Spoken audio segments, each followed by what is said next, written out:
Assalamualaikum warahmatullahi wabarakatuh. Kami di sini akan mengumpulkan tugas dasar TKJ kelas 10. Selamat menyaksikan. Pada zaman sekarang, kita pasti sudah sering mendengar kata internet di kehidupan sehari-hari kita. Tapi mungkin sedikit dari kita yang mengetahui bagaimana sebenarnya internet bekerja sehingga kita dapat saling menghubungkan setiap perangkat yang ada di dalamnya. Seperti perangkat handphone, komputer, laptop, dan lain-lain. Kemudian, kita juga di internet bisa saling berbagi pesan atau saling berkomunikasi. Internet bisa kita sebut juga sebagai interconnected network atau dalam bahasa Indonesianya, jaringan yang saling terhubung. Jaringan ini dibuat untuk menghubungkan setiap device seperti PC, handphone, dan laptop. Jaringan-jaringan ini dapat terhubung menggunakan kabel maupun tanpa kabel. Contohnya seperti kabel fiber optik dan WiFi untuk tanpa kabel dalam setiap proses pengiriman data di internet. Semua perangkat yang ada di jaringan tersebut akan mematuhi protokol atau aturan-aturan yang telah dibuat. Salah satunya adalah protokol atau aturan TCP/IP. Apa itu TCP/IP?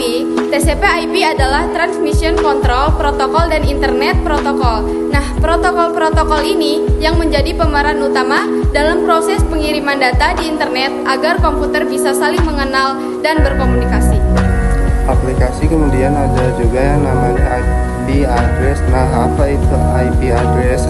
IP address adalah sebuah identitas sebuah perangkat komputer dalam bentuk alamat. Kemudian pertanyaan selanjutnya adalah dari mana alamat ini berasal? Nah, alamat ini berasal dari ICP atau Internet Service Provider atau bisa kita sebut juga sebagai penyedia layanan internet, yaitu IndiHome, Telkomsel, kemudian ada Bisnet, Indosat yang lainnya. GCP ini akan memberikan IP address atau alamat kepada para pengguna untuk digunakan sebagai identitas komputer ketika perangkat-perangkat ini berada di internet dan kita sudah mendapatkan IP address dari ICP. Contohnya di sini kita akan mendapatkan IP publik 1010. Nah, IP ini sekali lagi bisa kita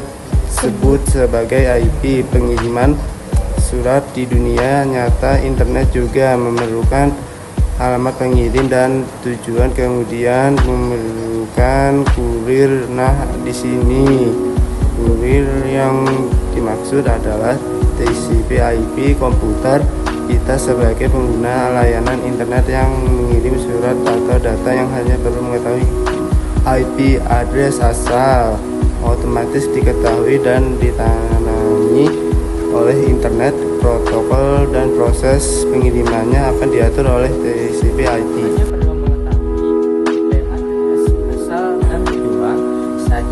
Dan ini sudah otomatis diketahui dan ditangani oleh internet. Protokol dan proses pengirimannya akan diatur oleh TCP pengiriman pesan.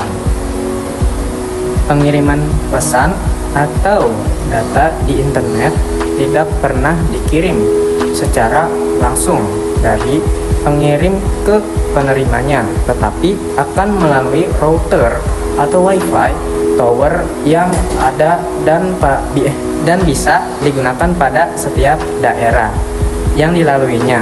Misalnya kita mengirim pesan dari Bandung dan tujuan pesan kita adalah dari Surabaya, maka di CV sebagai kurir yang bertanggung jawab untuk mengatur pengiriman akan membuat tabel berisikan alamat asal, kemudian alamat tujuan akhir dan alamat tujuan terdekat atau tujuan selanjutnya.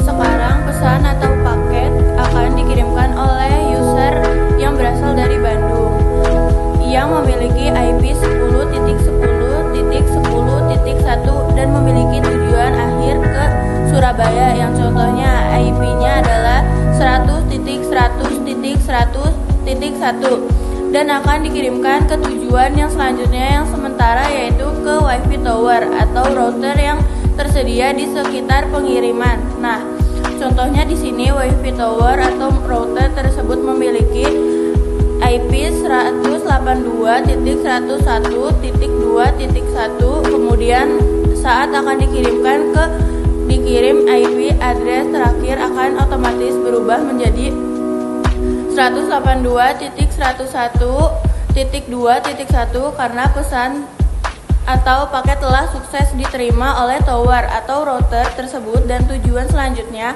akan diproses kembali oleh TCP dan proses routing pada router akan tower tersebut. Proses ini akan berlanjut sampai pesan atau paket diterima oleh tujuan akhir, yaitu handphone atau komputer yang ada di Surabaya. Dengan catatan jika tower dituju ada masalah, maka atau router tersebut akan mencari jalan atau tujuan cadangan ke tower atau router yang tersedia di sekitarannya hingga pengiriman pesan atau paket akan tetap berlangsung, sehingga bisa dikatakan bahwa pesan atau paket kita sebenarnya bergerak secara fleksibel atau dinamis ke seluruh tower yang tersedia, yang berarti memungkinkan pesan atau paket dari Bandung dapat dikirim ke Surabaya, tapi melalui tower atau router di pulau lain, negara lain, bahkan di benua. Sekian video dari kami. Wassalamualaikum warahmatullahi wabarakatuh.